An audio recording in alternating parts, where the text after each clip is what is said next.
Mr. Stone, you have to understand at least 18, possibly 20, possibly half of those people are Hamas terrorists. Are you not aware of that, they would say?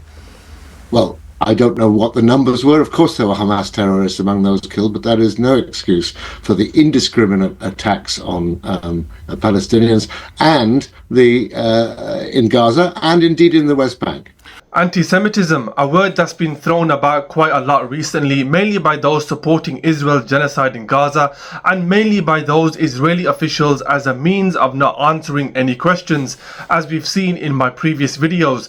Joining the fight against Israel's genocide, dozens of UK Jewish leaders have now broken their silence and come out condemning Netanyahu and the war in Gaza. Robert Stone, who's part of the UK Board of Deputies of British Jews, joins LBC's Nick Ferrari. Check this out. How easy is it to be British Jewish in this country and support the Israeli government then?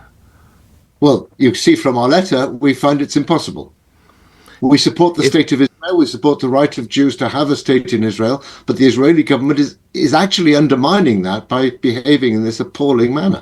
Now, if Mr. Netanyahu, one of his spokespeople, were here, he would say, what you have to understand, Mr. Stone, is we have to do this because we have to destroy Hamas, we have to make Israel safe, and we have to get those hostages, or sadly, in some instances, possibly their remains, we have to get them back. Mr. Stone.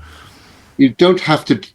There were negotiations taking place. There was a possibility of an alternative way of running Palestine. You don't have to kill 50,000 people in order to achieve peace. Then they would counter, Mr. Stone, you have to understand at least 18, possibly 20, possibly half of those people are Hamas terrorists. Are you not aware of that, they would say? Well, I don't know what the numbers were. Of course, there were Hamas terrorists among those killed, but that is no excuse for the indiscriminate attacks on Palestinians and in Gaza and indeed in the West Bank.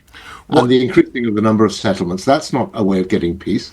Fantastic from Robert, being British and Jewish and supporting Israel, and his response was impossible. Bear in mind, this is no ordinary group. This group consists of around 300 deputies directly elected by synagogues and a voice of the British Jewish community. If they say it's impossible to support Israel, then clearly it is. It takes immense bravery to do what he's doing right now, not only condemning the killing, but also stating the facts that negotiations were taking place.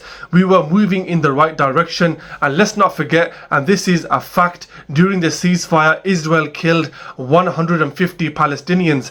Hamas killed how many?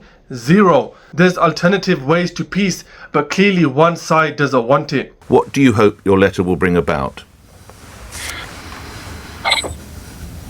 I don't really think we have the power to bring about a huge change in the world, but there are two things I hope it will bring about, or three things. The first thing is we have to speak out. We cannot be bystanders. Jews know very well what the result of being bystanders is through our history. And we felt we could no longer be bystanders while Palestinians in Gaza were being massacred and so on. Secondly, there is a tendency among people to think that because we're Jews, we support Israel and the Israeli government. And it's a very difficult position because we do support Israel. And the Board of Deputies is in a difficult position as a body because they represent all British Jews. We felt that we want to make it clear that very many deputies feel that way, feel the way we did it. By the way, 36 of us signed the letter. I know a number of deputies who felt they didn't have time to consult their chairs or their constituencies, but felt the same way. Okay. We felt like we could no longer be bystanders while Palestinians in Gaza were being massacred. Wow, what powerful words. We need people like Robert in the Israeli government, people with common sense, and more importantly, humanity. We've seen time and time again the Israeli officials on my channel who can't even string a sentence without popping an artery, and here we have someone representing the Jewish community who knows how to get to peace. At what point did the actions of the Israeli government cross the line? That is to say, in the aftermath of that horrific attack, was proportionate response okay, or was the initial response, you still question what the IDF did in those opening days? Absolutely. No, the initial response was absolutely spot on. Yes, we had to fight back, obviously. that was Hamas was committing an act of what amounted to genocide, and it was horrendous. And of course, we had to fight back, and we did fight back. And as a result of fighting back, we had, supported by America, Qatar, Egypt, and so on, we had negotiations in place for a ceasefire. And it was only because we had to satisfy the extremists, or Netanyahu had to satisfy the extremists, that he broke that ceasefire. That ceasefire could have led to peace in Gaza. It is indeed a very difficult position because, as Jews, we love the state of Israel, we support the state of Israel. That doesn't mean supporting the Israeli government, but the board as a body doesn't criticize the Israeli government because it's an elected government. So it's a bit of a dilemma, but things have not got to a point where a number of us feel that we can no longer remain silent. You've summarized very clearly what we think, that Israel has, that the present government is tearing the soul out of Israel.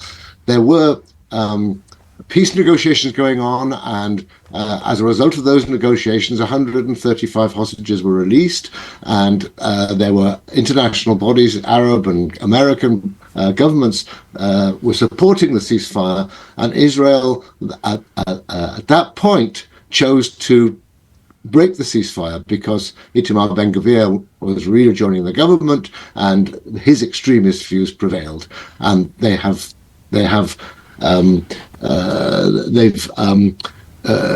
encouraged violence against, not just in Gaza, they've encouraged violence against Palestinians in the West Bank. They're doing more settlements than ever. And we felt that we really had to speak out. There's no problem with loving any state or country. Unfortunately, the states or the governments don't always represent the values of the people and tend to act on their own accord, as Israel is doing now. That was Robert Stone from UK Board of Deputies of British Jews, condemning Israel, condemning Netanyahu and the indiscriminate bombing in Gaza. Let me know your thoughts in the comment section below. Thanks for watching. Support me by liking and subscribing. I'll see you on the next video. Peace out.